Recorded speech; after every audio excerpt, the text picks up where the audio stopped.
We're in the back seat of the 2026 Toyota Tundra TRD Pro. This truck does a lot of things right. It's roomy, comfortable, and for a full-size truck, it feels lighter and really more manageable than you'd expect. I genuinely enjoyed driving it, and there are a couple unique details that caught my attention. I think they're worth pointing out to you guys today. Let's take a closer look at the TRD Pro.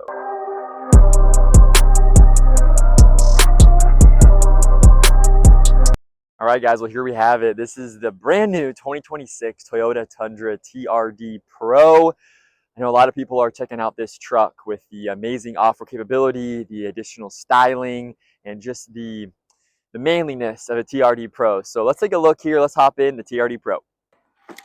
Greeted by the giant screen in here.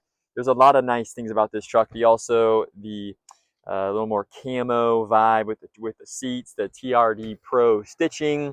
You definitely know it is a TRD Pro. You have the TRD light bar button here too, so very exclusive to that.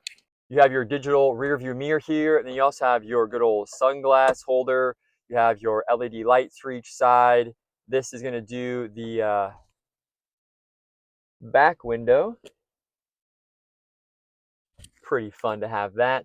And then also your moonroof to close that up there. Also here, steering wheel, very standard Toyota steering wheel. The one thing I will mention on this is you have just your standard cruise. As you see on like the Tacomas, you have the ability to actually change the mode from adaptive cruise to normal cruise. That button does not exist on this steering wheel. Over on the left, you have your heated steering wheel. So again, very coming in handy right now for me. It's very cold out. And you have your auto high beams, how to open your gas tank, all that good stuff over here. One of my favorite things I didn't notice for a while until I started driving this, but behind this massive screen, you come around here, there's this nice little cubby up here. You can throw some extra, stuff in, a phone, maybe a wallet, an extra pair of keys or whatever that may be. So nice little extra storage there. Thing I will say that I do really appreciate is you get this handlebar here. Thank goodness. You have it on both sides, the driver and the passenger side. So that is something that sometimes you forget about until you hang out with the car for a while. Like, man, I really want to get up in the car a little easier. They do have that on the Tundra. One thing you're really going to notice with this truck is just all the little storage compartments in this center console area. So first of all, you're going to have your wireless charging pad here, which is really nice.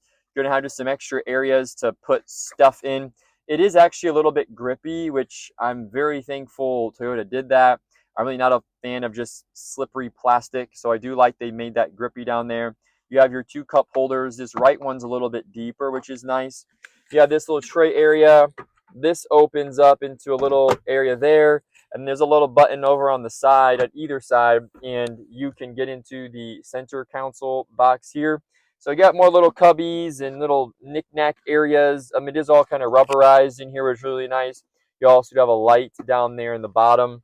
And then also your guys in the center console, this little area does just slide in. You can just push it, open it, and that kind of gets you quick access to the center console. So if you don't want to open up the whole thing, you can just slide this guy in and out.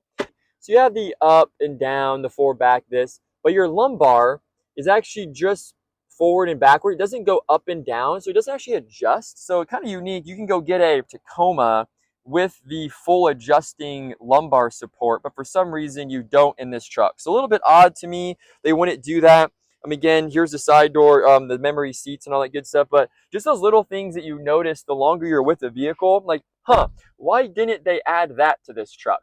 I really do like these kind of piano style keys to where you can do the fan speed. You can change the mode. It's just really easy, especially if you got gloves on or you're busy doing something. You can just quickly adjust things here. You do have your heated, cooled seats. You have your rear defrost as well as your side mirrors. All that good stuff. You have your flashers. You have the automatic tailgate, which is kind of cool too. You can do the view, so you can see all around the truck. So that's a really nice view.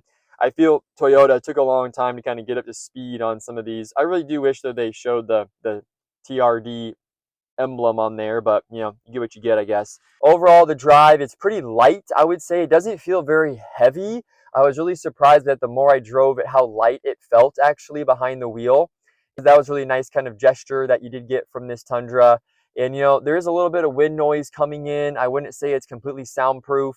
In the days I was driving this though, it was a little bit windier out, so you know, there's maybe a little bit to say about that.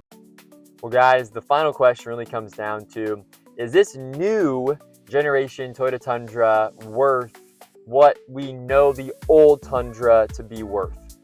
The old Tundra was reliable, it stood the test of time. After living with this Tundra TRD Pro 2026 version, this truck's really nice. I do enjoy it. Driving it was incredibly nice. It has a lot of space in here. It has storage. It has all your tech things you possibly could need. I love the rear window that rolls down. I love the full panoramic moonroof on this guy. It drives exceptionally nice.